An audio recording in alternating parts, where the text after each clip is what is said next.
welcome back to my channel. I am back with this week's Teen Mom Recap. Before I get started with this week's video, I would love it if you would subscribe to my channel because I post new videos every single week about the newest episode of Teen Mom the Next Chapter. Happy Valentine's Day! At least I'm filming this on Valentine's Day. It might be like the day after when I post this, but I'm still wearing my red in celebration. Love the red. It happens to be my favorite color, so I'll find any excuse to wear red. Go ahead and subscribe, and anyway, let's go ahead and get started with this week's video.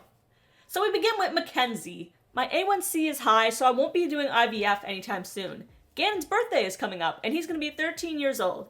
Ganon has a little girlfriend who he told Casanio about, and not me. Mackenzie is so extra. She pulls up to the school to pick up Ganon with the balloons coming out the golf cart. Her and the kids are blasting these old noisemaker things, and she's screaming, "Happy birthday, Ganon!"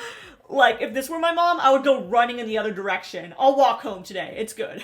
Cheyenne is taking pregnancy tests, and she's saying that she sees a second line there when there clearly is not a second line at all. It's like me taking a COVID test when I really don't want to go to work, and like desperately willing myself into believing that there's a second line there, even though there clearly is not. That's when you get the little colored pencil and just fill it in and make your dreams come true. Cheyenne makes 2 doctor's appointments, one for herself for a blood test to see if she's really pregnant, and one for a regular checkup for Ryder. Ryder gets checkups yearly because of her condition VLCAD.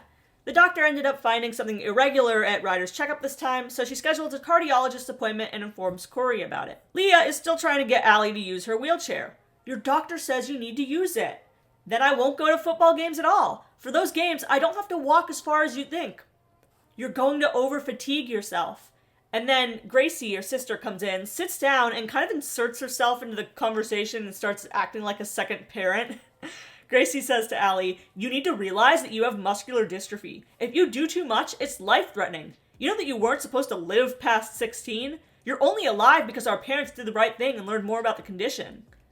Jesus Christ, where did that come from? This scene made me deeply uncomfortable. Like, no matter how true it might be, it's really not Gracie's place to come into the conversation and say that. It might be Leah's place as the parent. It's Corey's place as the parent as well, to tell Allie things like that, but not Gracie's. Like, who wants to be talked down to like this by their twin sister? Like she's the authority figure and you better do what I say or you're gonna die? It was very harsh, and Leah didn't do anything to stop her.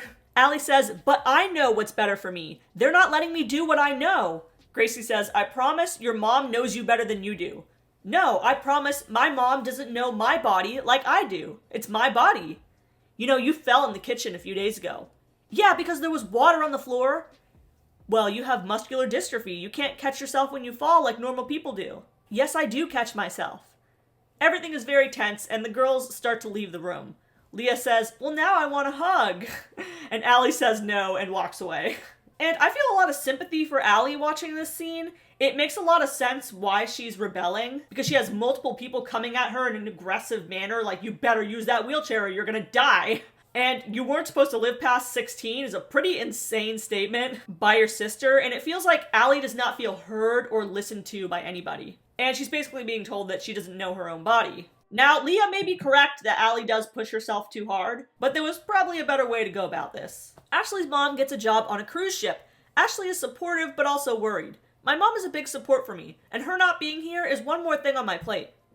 Her mom explains that the cruise job is 6 weeks on and 2 weeks off, and her husband, Ashley's stepdad, will be staying with Ashley's younger sister, Autumn. Her mom says, "I've been a mom since I was 16 years old. This job is something that I'm doing for me.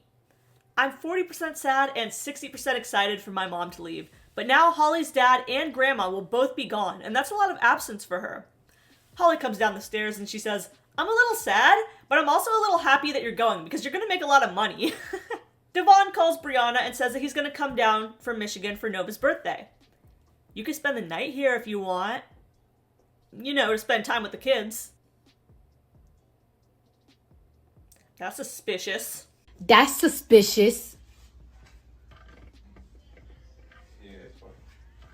That's weird. She tells Nova, who is very excited to do a spa day with her dad once he gets down there. Nova's gonna be a teenager. I was having sex at the age of 13. Now that I see Nova at 13, I'm like, this is a baby. What was I doing? At the beauty supply store, they're getting spa goodies and wigs for Devoin. And Stella calls Devoin my father. Roxanne and Briana notice that she calls him that, and they're a little surprised, but not that much. And they certainly don't stop her. But they do want to make sure it's okay with Devoin. Casanio asks Ganon about his little girlfriend, and Ganon says, "Is this gonna be a weird talk? I'm not doing anything bad." No promises. No, I'm just kidding. Drives Ganon to the dance, and as Ganon gets out of the car, he calls out to his friend, "Bentley! Bentley!" And obviously it's not that Bentley that we're thinking of. But that name did see a big spike after Teen Mom started airing first time, from Macy naming him that. So I wonder if that kid's mom watched Teen Mom. It's like a real full circle moment. Corey talks with Leah about Allie's dilemma. He says, "We taught her to use her voice so much and be outspoken. Now she thinks we're not listening. I'm guilty that we didn't implement the chair more when she was younger. Maybe she would have been more used to it by now." And we don't see too much of Corey, so it's cool to see him on the show. He is on TikTok now, though, which is interesting. Ashley walks into this next scene with a shirt that reads, "I'm tired of this shit." Just in case her feelings weren't already crystal clear. She goes with her mom to the port and tells her, "Be vigilant, that alcohol is different on the water." And in her confessional, she says, "I wish I could be my mom right now, going on a ship." Corey and Allie meet up for the custody exchange, and they pull Allie off to the side. Corey tells her, "We see your progress, but the wheelchair is just a tool that you can use, and you should use it." "What if I don't think I need it?" "Well, we think you do." And the conversation basically ends with Corey being like, "I respect your feelings, but we're your parents and you're using that wheelchair." And Allie seems to begrudgingly accept it. Leah cries in her confessional, "I feel angry for Allie. I know it can't be easy. And if I'm angry for her, I can't imagine how she herself feels deep down inside." Devoin arrives from Michigan and the girls give him facials, a manicure, the whole 9 yards. They're gonna beautify Devoin today. Off to the side, Briana is not happy that he no longer lives in Orlando. Remember, he moved to Michigan last season. Devoin just left. He's trying to figure himself out. Well, Nova is at that age where she's figuring herself out.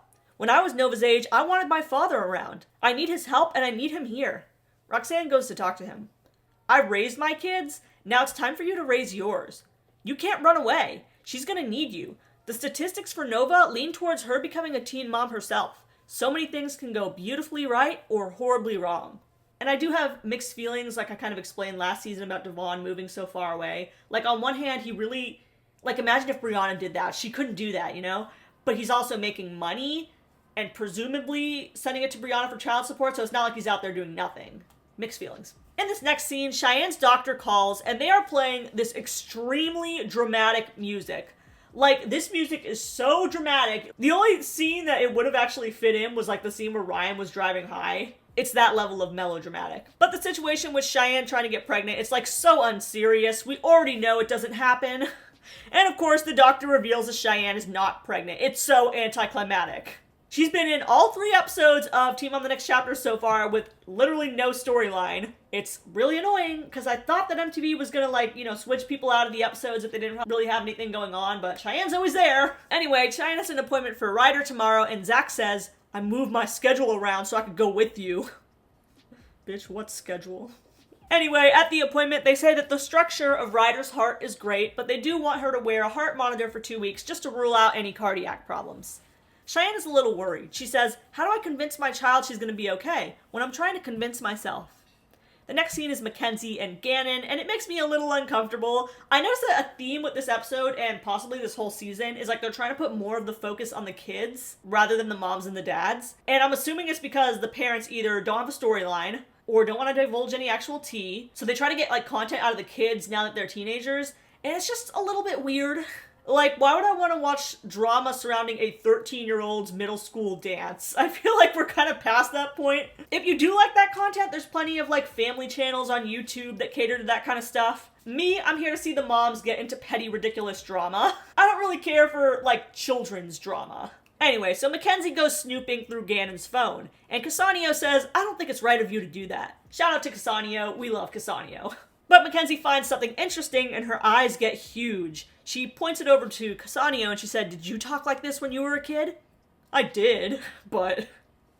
"Wow," she says, "I don't know if I even know him anymore."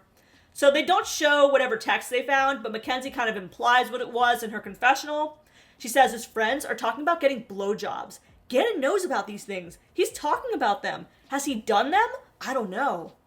My parents didn't talk about these things with me, so I need to take a different approach. Which I think, you know, kind of implies what's coming next episode, and it's like, why? Why are we watching these parents give their kids the talk on TV? I don't want to see that. I know that they don't want it on TV. Please, develop some storylines that do not involve your children's puberty. Also, if you don't think that middle school boys are telling sex jokes, I don't know what to tell you. It probably doesn't mean that anything's actually happening, that's just how they talk. We as a society will never get that to stop happening. And that is all for this episode of Team on the Next Chapter. What do we think of Briana's family criticizing Devoin for not living in Orlando? What do we think of the discussion with Allie, Corey, Leah, and the wheelchair?